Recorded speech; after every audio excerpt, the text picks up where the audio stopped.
Josefa Giacometti, est-ce qu'elle m'entend?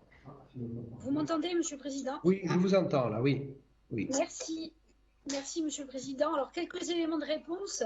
Bon, alors, désolé, mais c'était à Jean-Charles Orsucci et à Christelle Combette. J'espère que ça Oui. n'entraînera pas.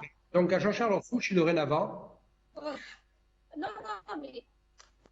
Donc, je souhaite apporter quelques précisions sur les déclarations qui ont été faites et qui nous a de la plus grande faute, que la plus grande faute politique serait celle de ne pas rouvrir les écoles et que nous porterions une lourde responsabilité pour l'atteinte que nous portions au droit à l'éducation. Mais de quelle faute parlons-nous? Avons-nous dit que nous ne mettrions rien en place? Avons-nous dit que nous nions les réalités? Avons-nous dit qu'il n'y avait aucun moyen d'agir efficacement?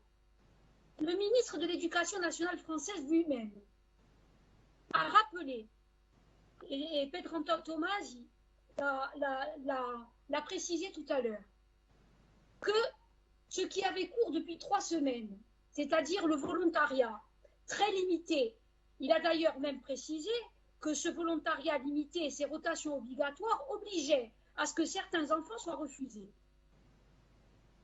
Première chose. Deuxième chose, que ce volontariat, et c'est une évidence, ce serait presque une évidence, ne permettait pas d'aller chercher les élèves que vous évoquez, qui sont en situation de difficulté, qui sont en situation d'inégalité extrême, et que ce n'était pas eux qui, depuis 3 semaines, retrouvaient le chemin de l'école.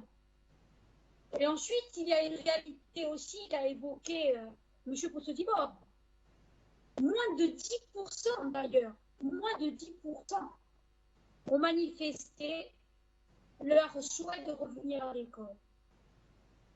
Combien en Corse, on ne sait pas exactement parce que ça fluctue. Depuis quelques jours, j'entends différents chiffres selon nos demandes. Parce que là aussi, je voudrais répondre aussi à Christelle Combette. Lorsqu'elle dit qu'un rapport de force s'est engagé avec l'État et que nous l'aurions fait au prix du droit à l'éducation, que nous aurions préféré cette question, que nous préférions sur cette question engager le bras de fer.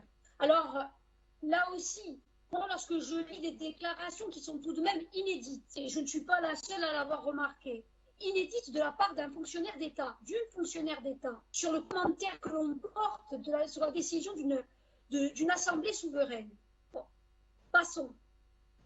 Mais lorsqu'aussi, depuis des mois, on nous renvoie à nos compétences, alors que nous ne nions pas que chacun occupe les siennes pleinement, mais qu'on ne nous entrave pas sur les nôtres. Et que depuis des mois, on nous dit non, n'abordons pas ces sujets, cloisonnons, puisqu'il faut que chacun reste bien sagement dans ses compétences. Nous, ce que nous disons depuis des siècles, discutons de l'ensemble des problématiques avec tout le monde autour de la table et apportons des réponses que nous pouvons apporter en Corse de manière spécifique. Ça n'est pas voulu. Donc moi, je ne peux pas entendre sacrifier le droit à l'éducation à un rapport de force avec l'État sur ces questions. On se trompe. Peut-être que d'autres en ont le souhait. Mais vous ne cherchez pas du bon côté. Ce que nous nous demandons, c'est pouvoir, depuis discuter, mais pardon aussi de dire que nous souhaitons discuter sur les bases qui sont les nôtres.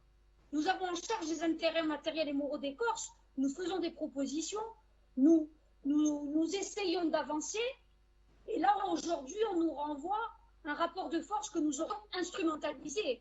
Mais lisez ces dernières semaines, lisez les différentes déclarations des uns et des autres. Je crois que l'instrumentalisation politicienne n'a pas été placée au bon endroit. Nous nous affichons sereinement, nous demandons à pouvoir travailler sur des solutions applicables. Tous les observateurs continuent de dire, y compris aujourd'hui, encore aujourd'hui, les représentants enseignants continuent de dire que ce protocole tel qu'il est aujourd'hui prive la majorité de pouvoir retourner à l'école.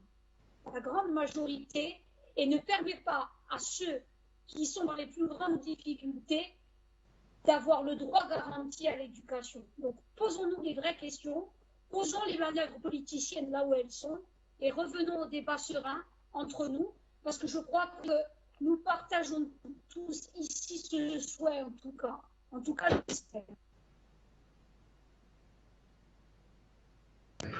Oui, bien. Alors,